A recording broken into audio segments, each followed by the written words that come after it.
Hello and welcome to another episode of the Honest Couple Podcast. My name is Cassie Zambrana and I'm here with my husband, Marco. Hi, everyone. Joining us today, we have a very, very special guest, my beautiful sister, Emily. Hello. Thank you for joining us, Emily. Yeah, thanks for having being here. Yeah. She's joining us all the way from California. Yes. I'm literally from the valley. Okay. Like the valley. So yeah, we're super excited she's here. Today we are going to be talking about mental health. Yes. For those of you that don't know, September is Suicide Awareness Month. And so because of that, we thought, what better time to talk about mental health and just, touch on a subject that is really near and dear to all three of us, actually. Has impacted all of us in some way. And so we invited Emily on so that, we could get another perspective than just hearing us boring folks talk every month. I don't think we're that boring. Depends who you ask. Depends who you ask. I don't think you guys are boring. Thanks. Oh, you're too kind. As someone who's biased, but also one of our listeners, thank you. Honestly, I think she'd tell be the more. Truth. Yeah, she'd be far more brutal than anybody else. So I believe her when she says it. But before we get too far into it, I do just want to give a little bit of a trigger warning. Yes. Yes. I'm not sure exactly where this conversation will take us, but we are covering a sensitive topic. So if that's not a topic that you feel like you can listen to in whatever state of mind you're in at the moment, wherever you're at with your journey, feel free to click off. No harm, no foul. We love you. We support you. But just want to make that clear from the top. Again, don't know what will come up today. That could be potentially triggering to somebody. So, including us. Who knows, and I mean, right? just setting up the podcast for full transparency, we've been having nothing but anxiety. So it's just technology does not like me today. But I wanted to just quickly touch on some statistics just to kind of lay the groundwork. Obviously, it doesn't encompass everything. But oh my gosh, wait. Can I pause this really quick? Oh boy. To point out one thing. Yes. My mom made us these mugs. Yes. And now in our new merch store. Just kidding. Just kidding. She would make you guys merch. We're not doing merch. No. She would make us merch. And we would appreciate it, but that is just so beyond extra. So no, we're not selling these mugs. Very grateful. They're just fun. Should we name drop? Who, Betty? Yeah, there you go. Okay. Just Thank Betty. you, Betty. Just like Beyonce, Betty. like Just yeah, Betty. Prince. Yeah. It's It's just one Betty. word. Betty. Yeah. Like McLovin. Oh, Yeah. Betty. Okay. Anyway, jumping Yes. back into more important things. Margaret, you had some statistics for us. Some stats, yes. So one of the statistics that's very interesting to me personally is just how much people are affected. And so one of those people, I got a Discord message all of a sudden. One of those numbers that is really staggering to me is the 1 in 4. 1 in 4 Americans. So this is a number from 2021. Experience mental illness or mental health in one way or another, but mostly those are people that are diagnosable in that year, which I thought that was an interesting phrasing, that those people, 1 in 4, could be diagnosed with either anxiety or depression, clinical depression. So it's just interesting that's that number. That actually begs the question, is that like newly diagnosed people within that year period that they're counting? I believe that's what the study was saying. Or just anybody who has that diagnosis? No, newly. That's banana sandwich. And that's crazy. interesting coming off of COVID, because COVID numbers, a lot of the other studies were pre-2020. Everything else I saw was 2019. So I found that interesting. And that stat comes from Johns Hopkins. I just want to give that as a reference point. Yeah, I imagine that after COVID, that number jumped up a lot. Dramatically. Yeah. And we'll talk a little bit about that later, just, what kind of impact COVID had. But before we do, as we were kind of researching, I saw this distinction being made between mental health and mental illness. Yes. And the way it was really describing it was like mental health was like your general overall well-being in terms of like mind, body, spirit kind of thing. And mental illness was, what we're talking about today. things like disorders like depression, anxiety, OCD, whatever it is. And so I wanted to make that distinction because I refer to it as mental health. I think a lot of us do. I mean mental illness by that. So I don't, just so that we're all on the same page. Yeah, we'll do our best to try and keep the terms accurate, but I think for the conversation to flow, we may interchangeably use them. Yeah. Yeah. Yeah, so I think just to jump in, I would love to kind of get the ball rolling with Emily. And, I'm your sister, obviously, so I know that you've suffered from, mental health issues for a really long time, probably longer than I've even been aware of. So I'd love for you to kind of share what your experience is. You can keep it general and we'll, dive more into it. Yeah, I mean, I think when I first realized that there was a problem with me in terms of like I was struggling with something was my senior year of high school. I think the idea of like going out into the real world, going to college, I had this like impending doom sort of fear where I was like, oh my God, like I'm gonna have to do all this stuff. And I think that's kind of what triggered me realizing that I had something going on. And then I remember asking mom, like, hey, I need to go figure out what this is. Like, I would love to go to therapy. I made that step for myself. And I went to therapy and I got diagnosed with depression and anxiety. And I was kind of like, yeah, that's pretty accurate at the time. But I think definitely even before that, I definitely struggled. I think I just kind of, because we kind of grew up with this mindset of like shaking things off. And so I think a lot of the time when I felt myself in those dark moments, I was like, well, you have a great life. Like, you've gone through stuff, but it's fine. Like you're fine, So I never really took it seriously until I guess it really was just me, the thought of me having to go out into the real world and like be on my own. And like, I think that's kind of what triggered that response to be like, oh, I need to go figure this out. Yeah, and I think there's this weird misconception that, like, if you have a quote-unquote good life, that you can't suffer from mental illness. It's really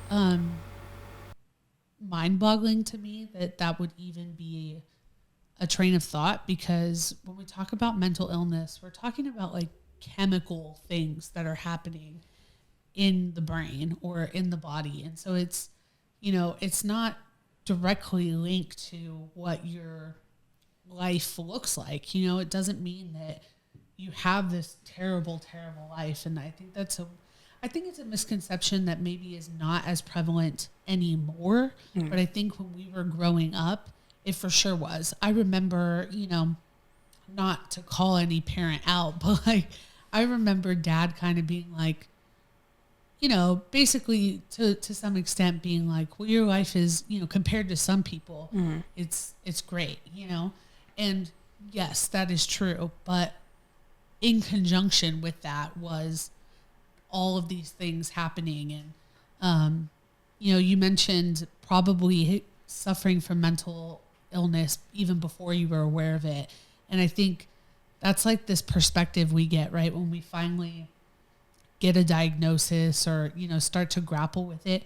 You're able to kind of look back and see where it may have actually started. And maybe not pinpoint an exact time, but say like, oh yeah, I definitely was struggling with something then. Yeah. And I think if I had to guess, I think that our parents' divorce probably had a lot to do with it for you. Like, I know that for me, that's when I started seeing it come up in my own life. But I also think that, it takes getting to a certain age to even be able to wrap your brain around, oh, hey, this might be what I'm dealing with. Yeah, absolutely. Stuff that you might not get it. It's like a light bulb, I think, because even for me, I was so young when our parents divorced. I was like, I don't even remember how old I was. And I think that's part of like me looking back and being like, well, I really was struggling mentally because I don't remember a lot of things. And that's that's a trauma response. That's a response from, oh, you went through some really crazy stuff I'm going to suppress it for you because you were so young and my brain was still developing. And I was like, oh, so I like genuinely, when people ask me, when did your parents divorce? I'm like, I don't remember actually. I think I was in like first grade, You were second like grade. 6, 7. Yeah. So it definitely was like kind of a light bulb as I grew and started to like look back and be like, oh wow, yeah, that's why I don't remember things, because I was struggling and my brain was like, oh, we're gonna block this out for you.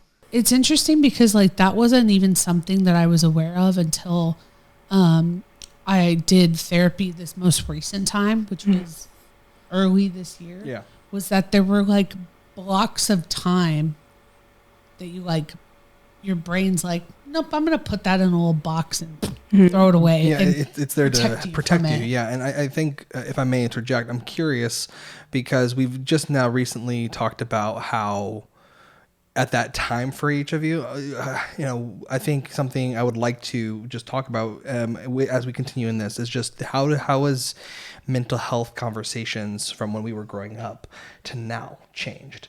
Because I think, even having the ability to have a serious sit down conversation, even amongst, 20s and 30-year-olds about this and not just socially be accepted, but also it's just something that's recognized as a very serious matter. It's legitimate. Yeah, it's legitimate. Even our parents, I think, are acknowledging that, experiencing anxiety themselves, and maybe they didn't have the right terminology for it. And a lot of people just chalked it up to having hard times or going through an experience. But, from your perspectives, I'm curious, Emily, as well as you, honey, what would you say has been the biggest change in our society that you've seen since we were growing up? Both acceptance, but also around this conversation, because there's been positive changes and some negative changes that I've seen.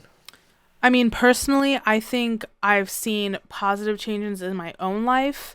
I know when I first started going to therapy and I was starting to kind of figure out what was the issue at that time that I was struggling with, a lot of it was my parents. And like, I've talked to them about that since then, obviously, like I've worked through stuff, but I remember at the time struggling a lot with my dad in particular, because he didn't understand it. He didn't understand mental illness. He didn't really like, I guess, believe in it or like advocate for it. And so when I would try to talk to him back then, it always ended up in a fight, and it was like, it just didn't help anything. Which was really a generational thing. Oh, for sure. Yeah. But now I think in the past, like, I want to say like maybe 3-4 years, my dad, like conversations about mental illness with him have been much easier, because he's come to realize that it very much is a real thing and he struggles with it himself. And so I think that is a big difference for me that I've seen and like, been through personally with someone who is from a different generation and from a, just different society. Like it's like very, very different for them back when they were younger. So yeah, and I don't know why that is, but like it's tough, right? Because I think selfishly we want to look back on it and be like, well, they didn't talk to us about it. I honestly don't think they even had the tools to even know how to. Like it, and I mean, it's on each individual, right? But growing up, it was like, I don't think either of our parents or even our grandparents, like they didn't know how to engage with it because they were so uneducated about it, right? So it was like, it's funny because I can look back on it and I can see things in those people that scream to me that they suffered from their own, form of mental illness, but they were so unaware of it. And part of me like looks at that and is like, wow, how nice, but the other part of me is like, oh, it actually just like caused you harm. But like, so it wasn't intentional. And I don't remember really when the shift started happening. Like, I want to say social media probably played some part in it. But definitely. I don't remember both positively and negatively, right? But like, I don't remember like a point in my life where I felt like, okay, I can talk about it now. you know? I think for me, what I find interesting about the conversation about mental health is you're right. I can't pinpoint a date on the calendar of when it felt more acceptable. Mm-hmm. I just know that there was a shift. And I think around our time growing up, and Emily, this is a little bit different for you because of the age difference, but cyberbullying really was something that started becoming more prevalent as we were in high school. Oh, Emily can talk about bullying.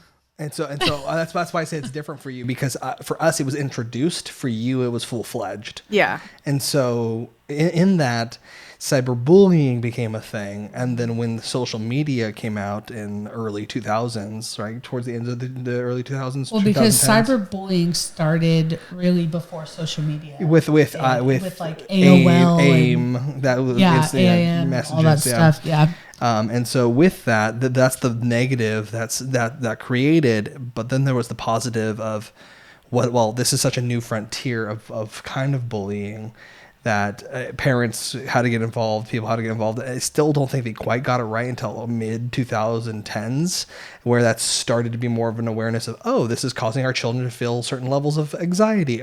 Then of course I'm not trying to totally transition, but it's the overcorrection with parenting about too much medication with children, and then kind of bringing it back because of all these. We should talk about medication.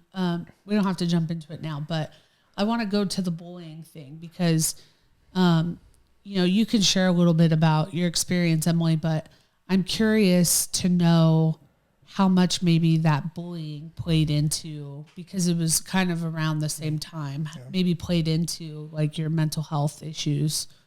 Yeah, I mean, definitely for sure. I think a lot of it more so played into my insecurity, which isn't necessarily a mental illness, but it is part of mental health.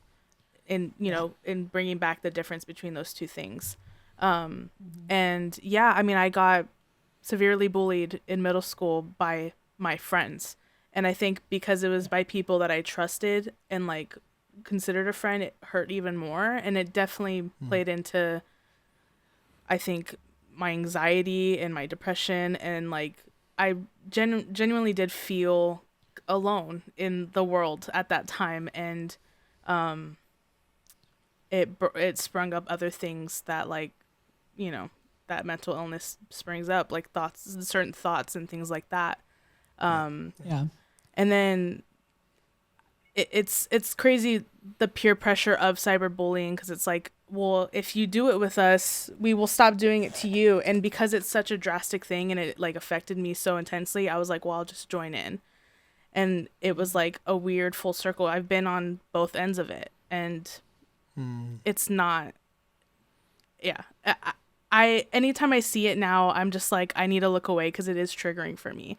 Whenever I see people talking about others online, like in a very intense way, like talking about their looks and things that they can't necessarily change, it is triggering for me. And it's gotten better over the years. I've learned how to handle it better, but it is a trigger for me in both ways, where it's like, oh, that used to happen to me. And also in kind of a, way where I was like, I used to do that to people, and it sucks. It makes me feel like trash because I shouldn't have done that. But also I think in terms of like the cyberbullying comes, and like social media in general, I think there's another end of the spectrum to it, where it's like you can, through social media, connect with other people that are going through that. And for me, I am someone who, most of my friends are online. I have friends all over the world, and I've connected with most of them in that way, where, we've always had talks about like, oh, like, how are you doing? I always check in on my friends. And I think that part of social media is so great in terms of like spreading the word about mental illness and like connecting with others about your wellness and stuff like that. So there's pros and cons to it, but the cyberbullying, that was tough for me. And it definitely did play into whatever was going on there that I didn't know about at the time. Well, I remember knowing that Emily was being bullied. And I remember this phase of life that she was in, where I remember just as an older sister, literally just not knowing how to even interact with you. And like, And at the time, I was probably like my first couple years of college, maybe even end of high school, you know, like for some of this, because some of this was like middle school age for you. And like even then, which is not that long ago, I did not know how to engage with her about this. Like I don't. And I think, you know, as like we see the numbers of people with mental illness growing, but I also think that that's just because people are becoming more aware. But with that awareness and those staggering numbers that are heartbreaking, obviously, I think we've also learned as a society how to better engage with it. And so I by no means like am an expert on like how to communicate with people with mental health, but like I feel like, and you know, Emily can speak for her end of this, but I feel like we've been able to have more real conversations in recent years as we both have like grappled with our own issues and started to learn how to talk about things more. Yeah, absolutely. So I'm grateful for that aspect of it, because it's things that I wish that I had, like tools that I wish I had in my tool belt when she was going through that. And I just didn't even, like, I literally just didn't even know how to even talk to her at the time, like for years. I think part of it too, like looking back on where I was on like receiving, people always asking me, are you okay? Me locking myself in the room all the time. I didn't know what was going on in my head. I didn't understand it. I didn't like, I wasn't able to process it. I was an angry teenager, you know, and I was being bullied. And it was like, I didn't want to talk about it because I didn't know what to talk about. Like it was kind of chaotic in there. So I think like over the years, as I've started to understand more and more about what exactly it was and like what was going on in my head, I was able to talk about it more because, you know, I actually knew what it was. And you could identify feelings. Yeah. You know? And I'm grateful to be at a point where I can talk about all this and not like be triggered by it, you know, because definitely took a long time. Well, thank you for sharing, Emily, even a little bit about that. It's something that you and I as in-laws have gotten to talk a little bit about. But I think what I was going to say love, but I don't know that's quite the best way of phrasing it. I think what I appreciate about our talks as a family, about mental health as a whole now, collectively, you know, the larger family, I think that everyone's own experiences are so unique.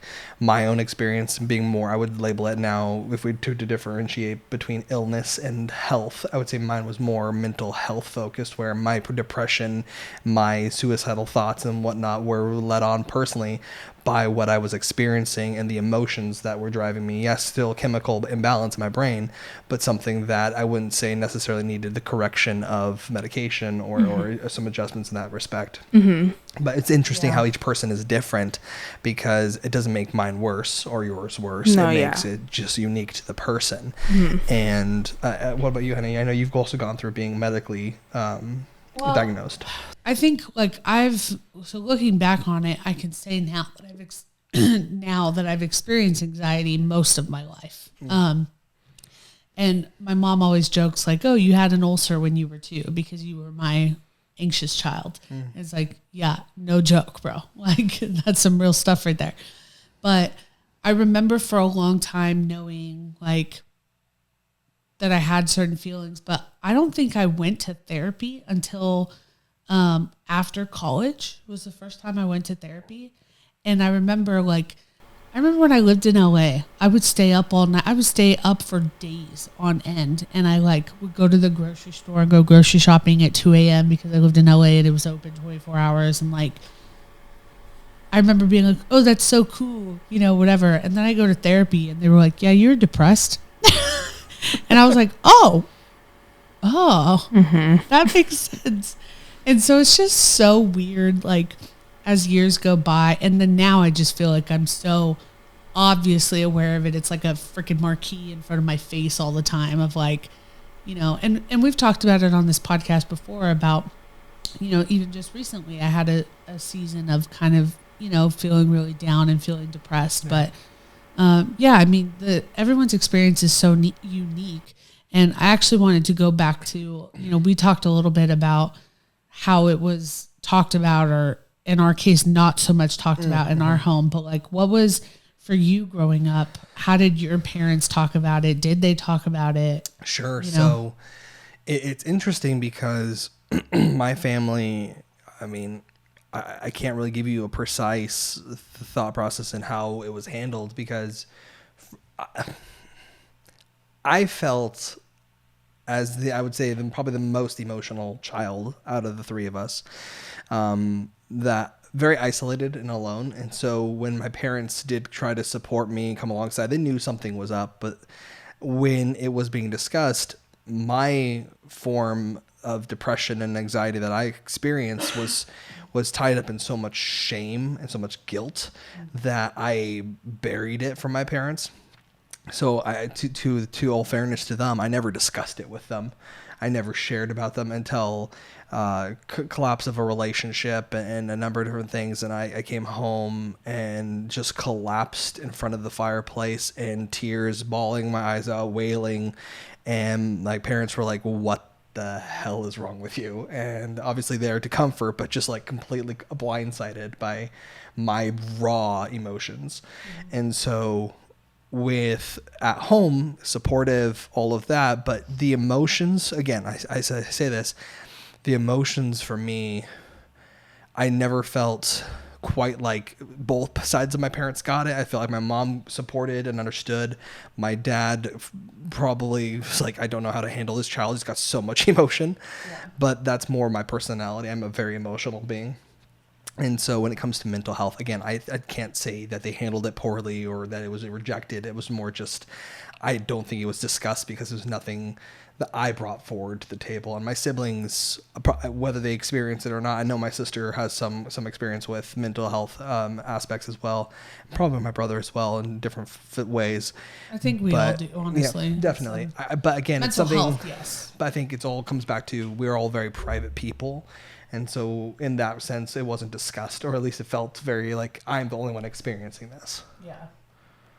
Well, and I think that like 10 years ago, everybody felt that way, right? Of like really feeling isolated. And I think today a lot of people still feel that way.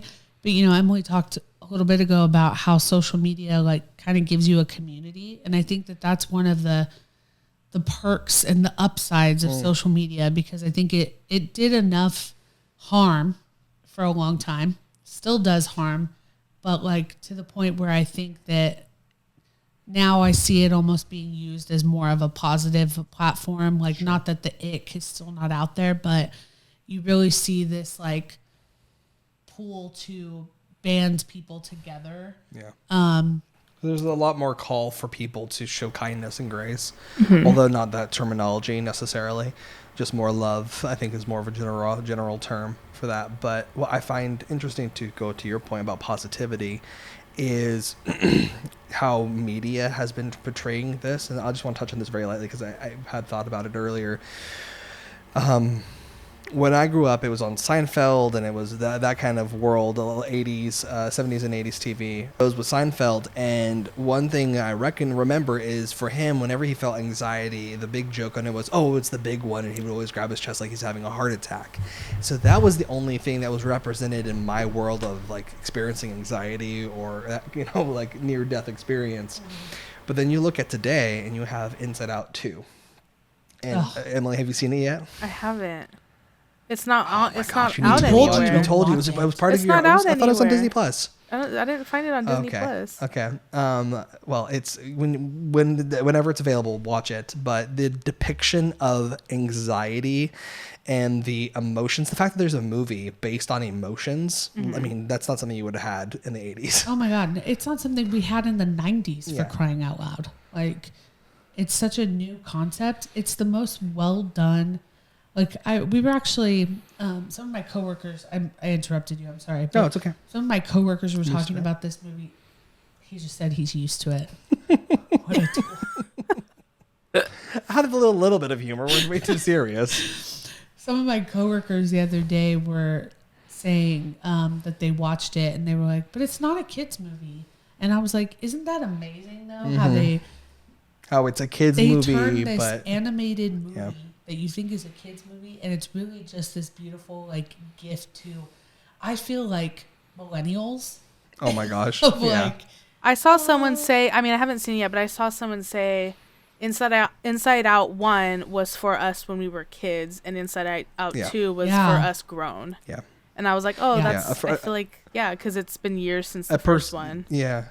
A person I went to school with who worked on the film. I don't remember in what capacity, but what she was saying on her social media post was that for her, it was such a beautiful thing to see how people were accepting it. And I think, if I'm not mistaken, it's one of the highest grossing, if not the highest grossing animated movie ever released. which is awesome.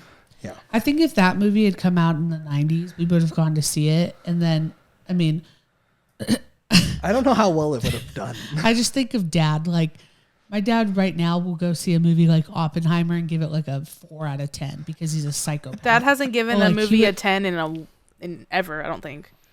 The man, Out of curiosity, sorry, total context- tangent. No, What? No. For context, he just gave Deadpool a 5. Are we fighting right here?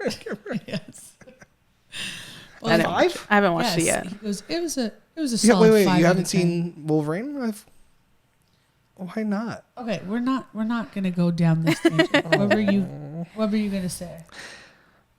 To wrap up, it's interesting how media represents mental health, but also how positive it can be. And one of those things for me coming out of school, I really wanted to use my own experience to write a film and talk about mental health. Oh yeah, I was gonna ask you to talk about this. Yeah, and so I just want to touch on it briefly because I think Emily, you'll enjoy this, but it's again, personal experience, right? Should be where we drive from, what we write from as a fellow writer and creative, and also your sister. Okay, and was also about your to say, sister. I'm offended that you. The last did time not you wrote, Cass? this morning, Trick. I work. Okay. I do it for work. You still can't snap. Got it. You had to think about it. I just did the I know. Where's the sad noise? That's womp womp. Yeah. Zip it. Continue. I don't like you people. I think for me, making that movie was my own cathartic process, but it was about telling my experience with mental health and just encouraging people. In fact, I think if anything about discussing what we're discussing is trying to give people some practical tools and things to think about, as well as for people who are listening who can relate to it, is asking the question, can you have a face-to-face conversation with someone if you even suspect that they're having a tough day, and just bring a smile, show that you care, pour some love, grace towards them. And that's something that I try to show in my film. But I think media is such a powerful tool, both in a narrative form as well as in social media, to inspire people, to encourage them. Mm-hmm. And being creative people, I'm not going to leave you out this time, being creative people, how can we do that in a way that is uplifting, but also not cheap? And I think one of the downsides about that is we can make it really quickly into a trope and undermine the importance of the conversation. Well, I was going to ask you about this. Didn't you say that the movie The Joker got a lot of backlash because of the way it represented mental health, mental illness? It really upset me because I thought it was not portraying in a way that was honest and genuine, because I felt like the motivations that drove Joker to become the sociopathic tendencies and personality that he had on screen, albeit a very visually pleasing way of doing it, it still felt not disingenuous, but I wanted more for his character, and maybe that's the point of the Joker film. It's to show you the right level of circumstances, the right level of bullying that pushes a person to snap. And maybe I just wanted there to be some hope, but there was no hope because it wasn't meant to be. Well, so maybe that's just what I wanted out of it. I think that's a sad reality, though. And I mean, going back to what the month of September represents is, this suicide awareness. And, Emily and I both have these tattoos. We'll get a close up on that. Of the semicolon. And what a semicolon represents is just that, it's not a period. Your story isn't finished yet. And beautiful sentiment. It is a beautiful sentiment. I got this to honor, friends of mine, people that I grew up with that I lost to suicide. And, that was extremely, extremely difficult.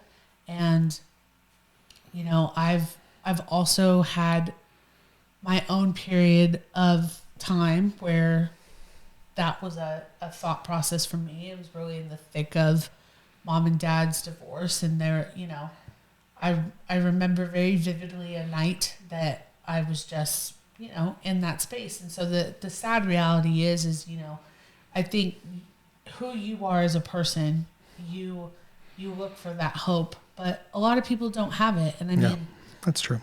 The hope is that people can always find that reason to keep on going, to recognize that their story isn't finished yet, but it's just not always the case, Yeah. And Emily, I would love to hear, what your experience has been, whether with people, that you knew, or your own experience, if you feel comfortable sharing. Yeah, I mean, obviously I was much younger than all of you guys, but the people we grew up with, losing those people had an impact on me, I think also I have also dealt with suicidal thoughts, and kind of backtracking to the medication part of it, where it was like a topic of who needs medication, who doesn't. I remember when I went to therapy, I was prescribed medication, and I quite literally was suicidal the whole day. I had one of my best friends my senior year checking in on me after every class. He would walk me to my next class. We had our last class together, and I remember him, me going into the other room because it was band. I went into the other room, my teacher knew, and he sat in there with me while I cried because I was just it was like I was in such a dark place. I was lucky to have that support with me, but again, not everyone does.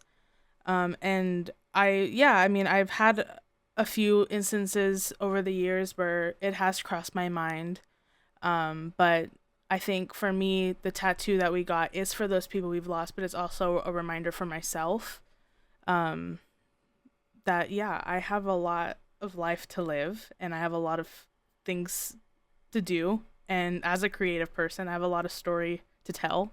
And I think over the years, that is what's driven me to be like, okay, I have so much to put out in the world. I have all these ideas. I want to share them. Like, I got to be here, as well as the love I have for my family. Like, I think of, like, I saw someone say on social media that they didn't want to be the story that their little siblings tell to others, and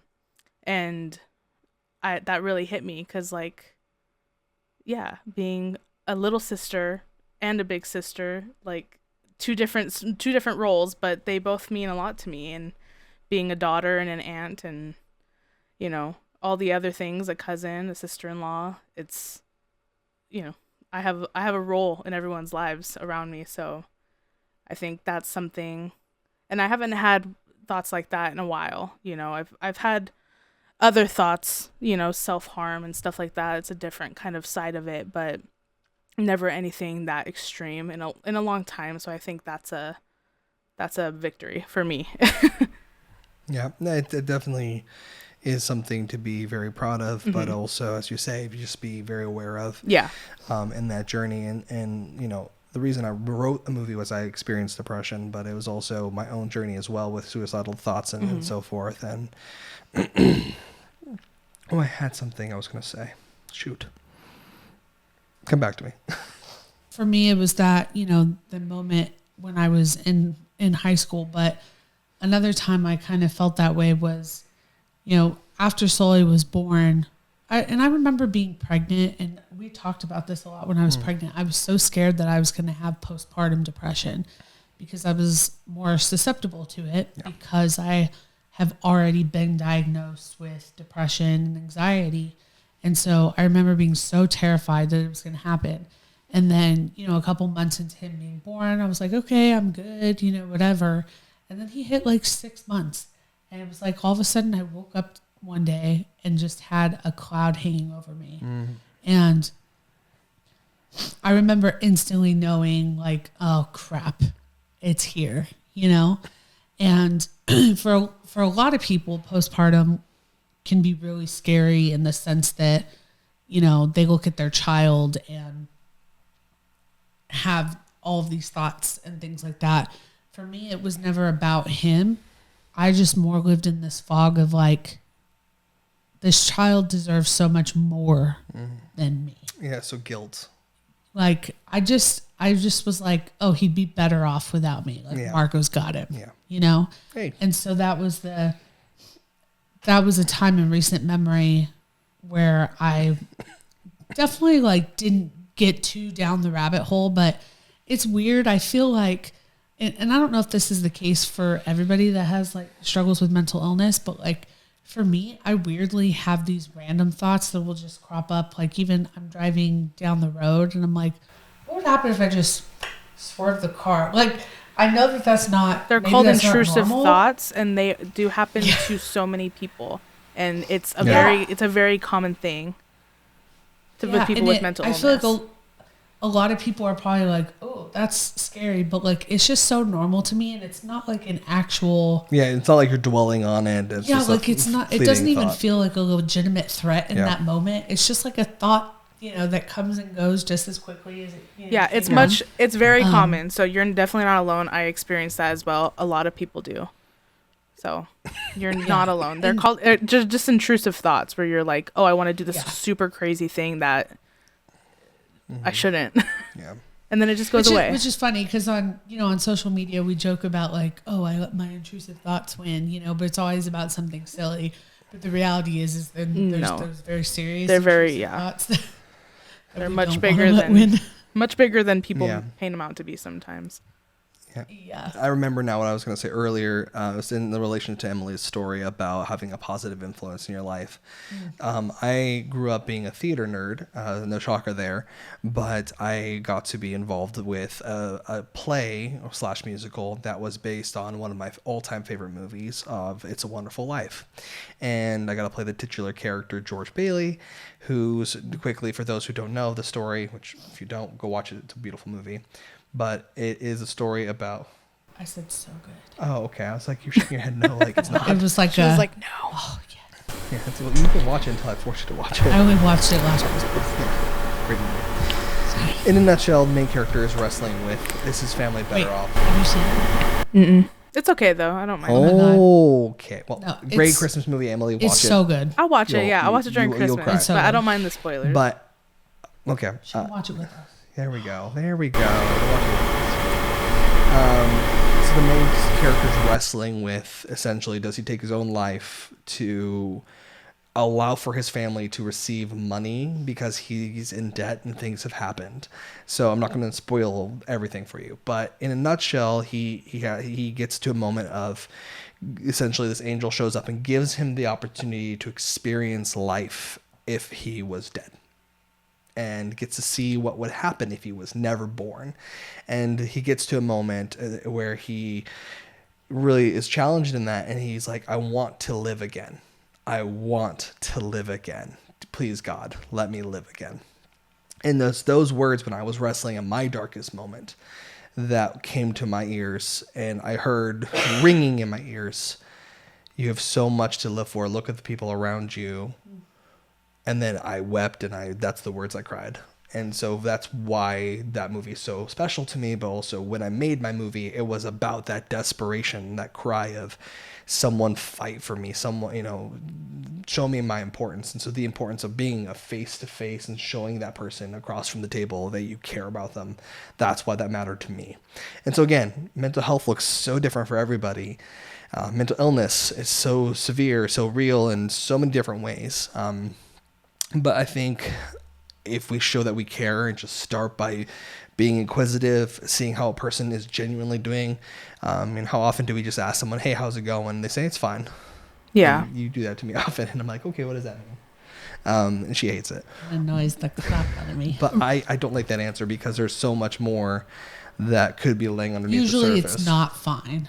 Yeah. And it's usually kind you're of mad like at me, yeah. But Real quick, like going off of that, I can't talk about my mental health journey without mentioning, and this is going to sound so crazy, especially for people that like don't believe in parasocial relationships, but there's a YouTuber named Markiplier, and I remember starting to watch him in high school, like my freshman year of high school.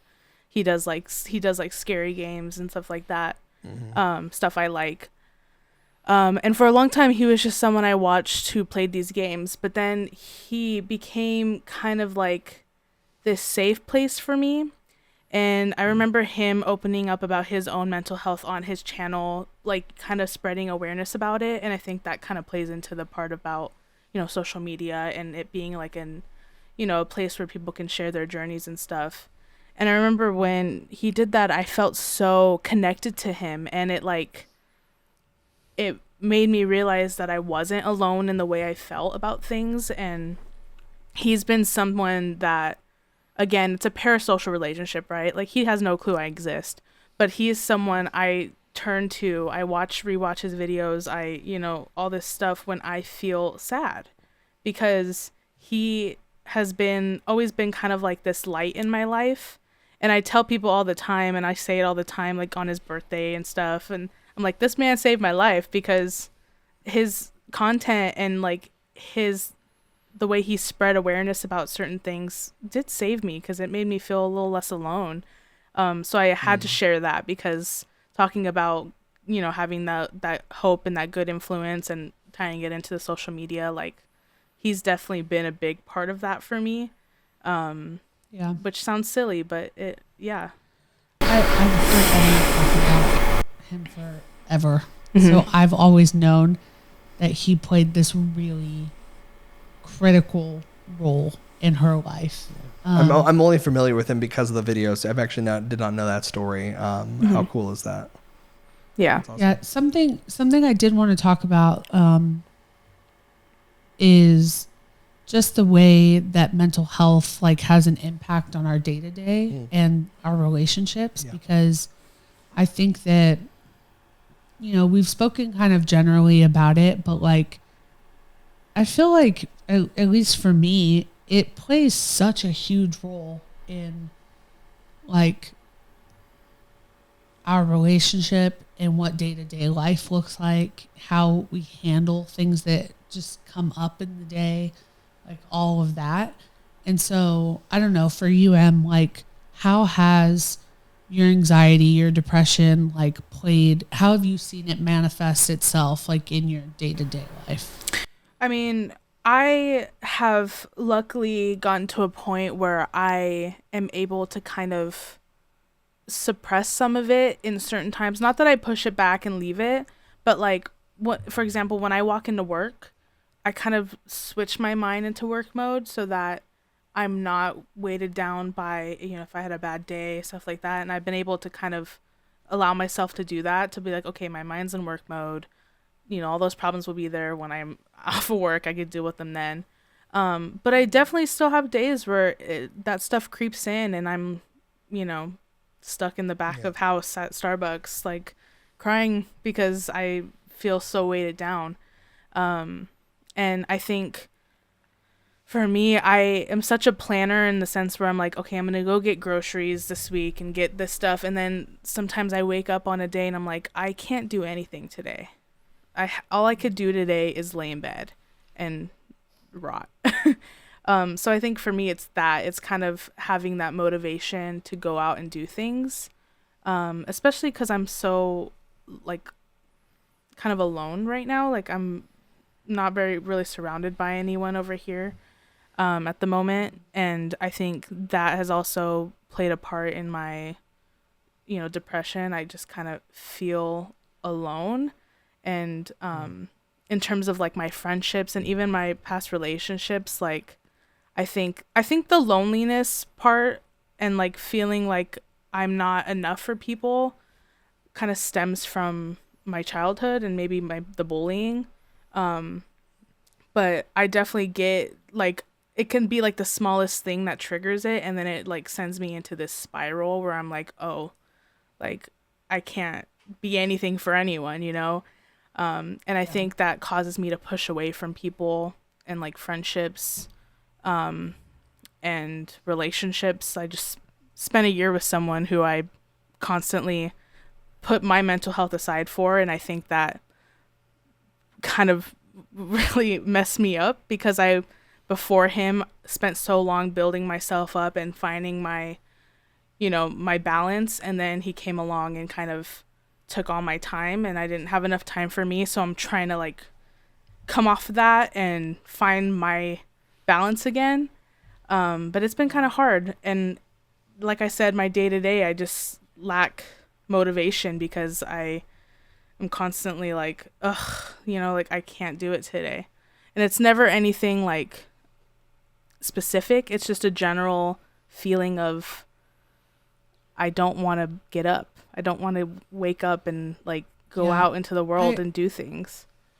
I think that what I have found to be true about like suffering from mental illness, and I'm sure it looks different for everybody, but what I've seen in your experience and from my own experience is that it can be like debilitating at times. Like, and it doesn't even have to be anything big. It's not about these monumental moments. It's actually about how heavy the small things feel, and how like I've struggled with this, like with being a mom now and having to like literally put another human before myself. But like there are days, man, when it's like I could literally just lay here and rot if nobody needed me, you know?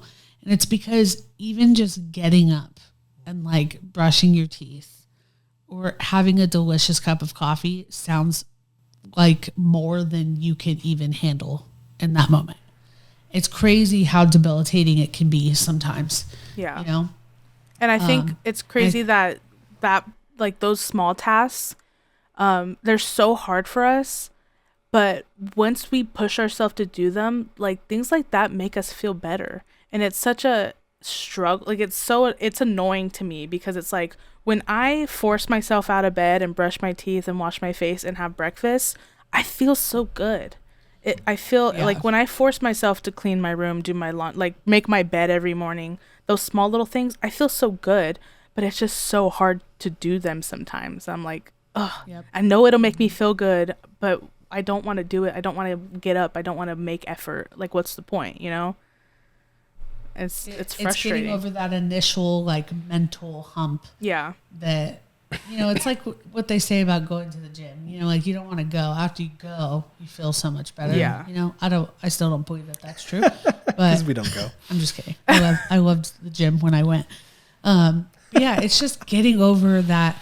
And it's like, we really are our own blockers in that moment. But I agree with you. Whenever I get up and get dressed, I feel a lot better. Like, I feel more crappy on like a Thursday and Friday when I work from home and I'm just like a nasty slob all day than like, you know, going to work presents its own challenges throughout the day that cause things to flare up. But something about just getting up and getting dressed. Like, it's so interesting because and I always, you know, that's my word of choice. I guess I always say so interesting. For me, I think I'm different in this area, and again, this is just how my experience is. I've been described by my family as being a person who's 80% happy, 20% grumpy, or you know, some other verbiage. But in a nutshell, for me, I don't really struggle as much to find the simple joys of getting out of bed. But it's when I get overwhelmed. I'm gonna remind him of this at 7 o'clock in the morning. No. Don't get laziness and don't get tiredness confused with being, you know, and mental health. For me, I'm saying it's more when anxiety creeps in, like you just putting together this stupid camera and everything that's happening. It starts to build. It's a momentum thing for me that happens in the moment, and then it just overwhelms me. And then it takes me either I have to get out of it or I just shut down. And so for me, it's from the way I process it, it usually is triggered by something that starts a slow cascading effect versus I start my day off where just getting out of bed is a struggle. For me, mentally getting out of bed is not a struggle. It's a choice now to get out of bed because I like the bed. Yeah. But it's about when I'm in the moment and things are happening, usually with work or with family or something. We're trying to do like a stupid podcast and it's not going our way. I love our podcast. Getting it going was challenging. But it's that momentum, that pebble that turns into a rock slide for me. I think too that's just a good example of like the severity and the spectrum that like is mental health. You know, like it can literally like it's such a wide spectrum, dude. Like you don't have to like have multiple personality disorder to like have a mental health issue, right? You know, like it literally just, you know, looks different on everyone. It's a spectrum.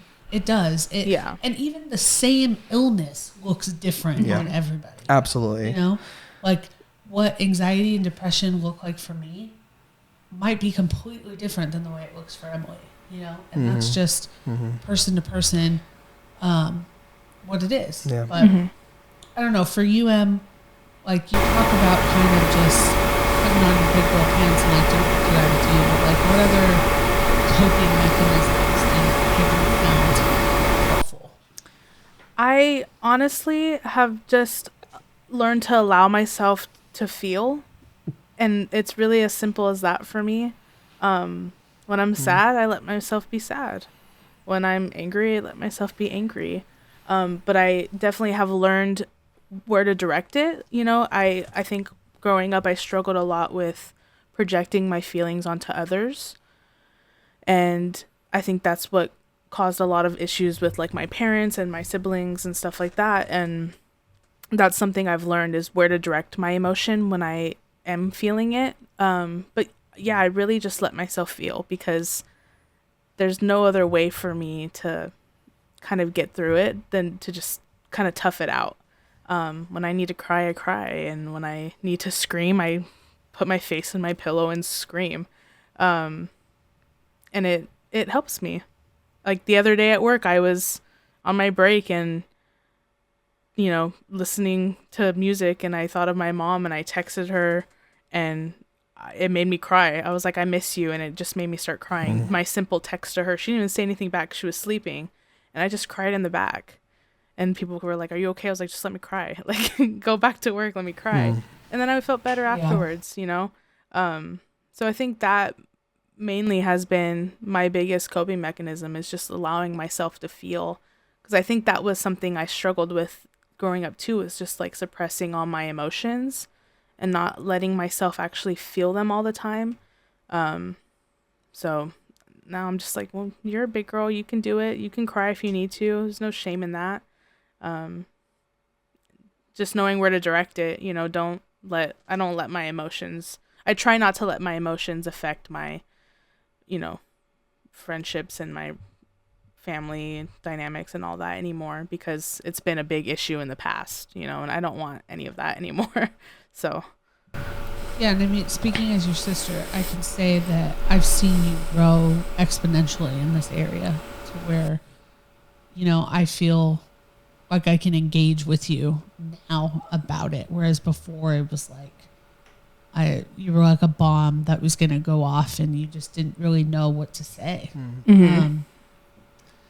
And, you know, for me, when it comes to coping mechanisms, I don't know that I've even really learned them yet. Like, it hits me so out of nowhere sometimes that what I do know is that I don't like to be coddled or touched when I'm in those moments where, which is not great for your husband, who's a person who loves physical touch, and that's the way of showing love that I do. And it's one of those things, though. You know, we talked about how it impacts relationships. When I'm in these moments of like feeling really anxious or really down, like Marco being the outwardly like loving person that he is like, I really just want to give you a hug, and I'm like, don't touch me. Which can, I'm sure, be really difficult on your end to hear sometimes because you're just trying to be supportive. But it's like, sometimes the best thing that you could do for me is just not talk to me. Like I need. Yeah. This goes back to the communication we've talked about of, Yeah. I try in the moment now after years, and I still am not great at it, of saying, honey, what do you need? You actually do a really good job. You'll say, I really want to hug you, but I'm not sure if that's what you need right now. And so that gives me the opportunity to say, no, don't touch me, or yes, I'll take a hug, whatever. So you actually do that really well. And I think it can be hard to like know where people are at, like when they're in the midst of these like moments. Like, how do you best come alongside and support someone? I don't think there's a one size fits all answer for that. And I'm sure that like situation to situation, day to day, that probably changes even for any one individual. So it can be really hard, but I think if I were to say anything, it's just be present and be genuine. Like you said before, people ask like, hey, how are you? To me, I'm like, don't ask the question if you don't actually want an answer, And I think in the busyness of life and the way our society is like, go, go, go, go, go, be as productive as possible. That's what we've come to, is just asking the question for the sake of asking it, but not really expecting or wanting an answer. Yeah.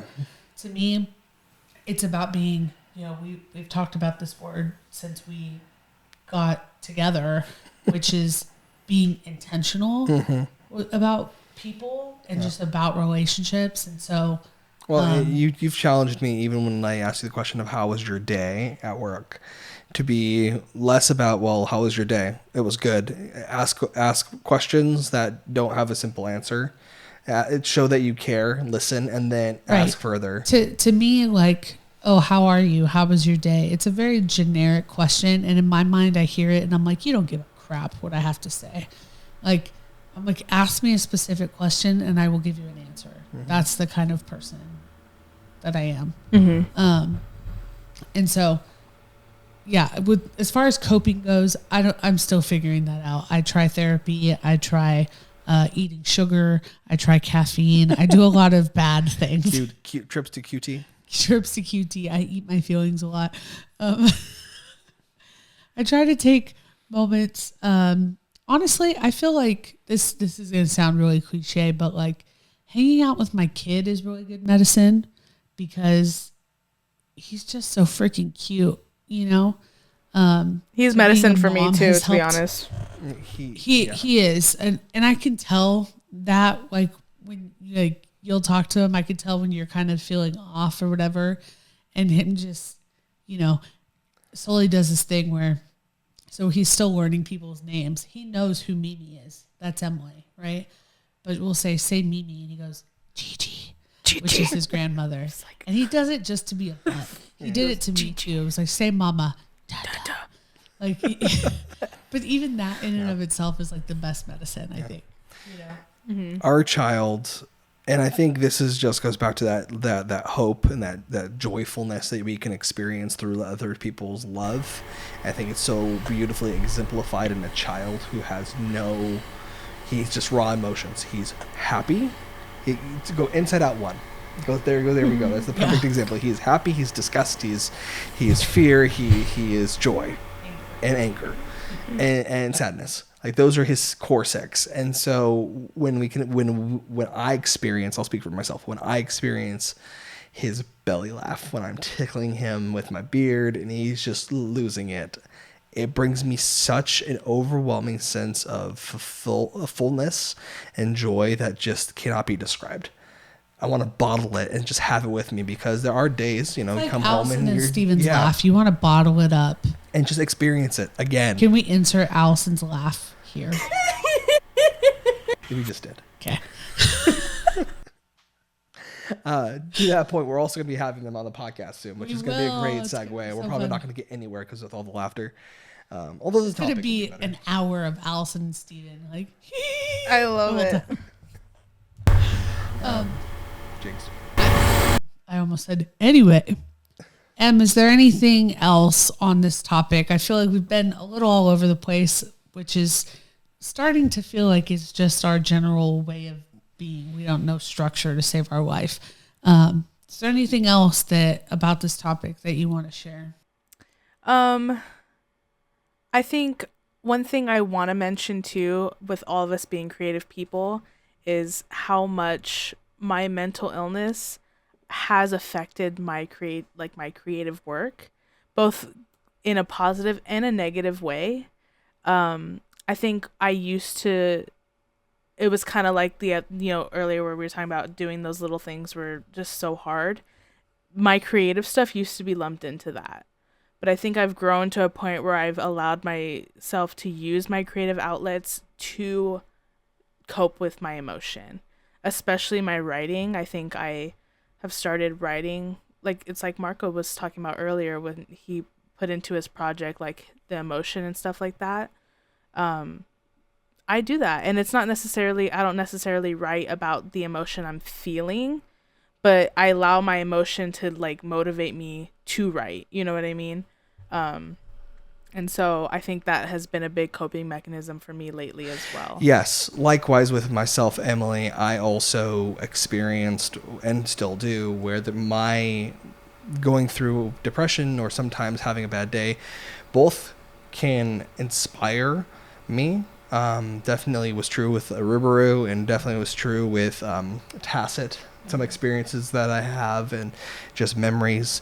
But also it is such a negative where I feel cloudy. I feel like I'm no good. All of those things that tie into that and how they can just devastate and detract from being able to think through anything creative. Mm-hmm. I honestly think that my anxiety has gotten so bad that I can't write anything for public consumption anymore, because the second I post it or whatever, I go, like, I do this even with a freaking Instagram post or story. I instantly start thinking about, did I say something the wrong way? Did I offend someone? Are people going to think I'm stupid? Am I oversharing? It's like this whole freaking like rabbit hole I go down that I think that like my anxiety in particular has drastically impacted me in terms of my creativity. I'm hopeful that now that I'm getting to kind of stretch that writing muscle again at work, that maybe it's going to spark that creativity in me again. But for a long time I've felt really just suffocated by my anxiety. I feel like my creativity has just been non-existent really until we started this podcast. And even with this, the level of anxiety I feel about posting it and putting it out there for people to pick apart or whatever, like I do it because at the end of the day it's fun, but like it brings me so much anxiety. Okay. Are you gonna go? Yeah, that's okay. Go ahead. Okay. Well, anyways, yeah, that was our podcast. Wow. No, kind of profound. So on that note, we will go ahead and wrap it up. Emily, thank you again so much for joining us today. I love you and I appreciate you doing this. And I look forward to having you on future podcasts where we talk about maybe lighter subjects and have a fun things. I know. I promised the last time that the episodes would be lighter than politics, but then I didn't lie. Liar. We shifted it around. You're a liar. You lied to me. You lied to me. You're a liar. But I think if anyone who listens and can be encouraged, just know that you're not alone going through these things. If you have people in your life that you trust, share with them. Just, hey, I'm having a hard day. They don't maybe need to know all the details, but just take a moment to share, to have a support system. If you don't, there are resources going to be in the description on YouTube, on Spotify, and Apple. We'll try to include those in the descriptions as well. But your life is precious. And I think it's important to acknowledge that every life is precious. And so just start by just taking a moment and think of the others around you, but also that you have so much to give and your story's not done. I think I like that statement a lot. Your story is not finished. Yeah. So on that note, we will cue our exit song that is beautifully composed and written by our beautiful Cassie. Emily is the face behind the outro voice. And she'll do a live Yes, I wrote rendition. this. I'm not right doing now. it live. Stupid You guys jingle. are on crack if you think I'm Come doing on. it live. Good afternoon. Good evening and good night. Thanks so much for joining. We hope you like our cringy vibe. And on that note, Good afternoon. Good evening. and Good night.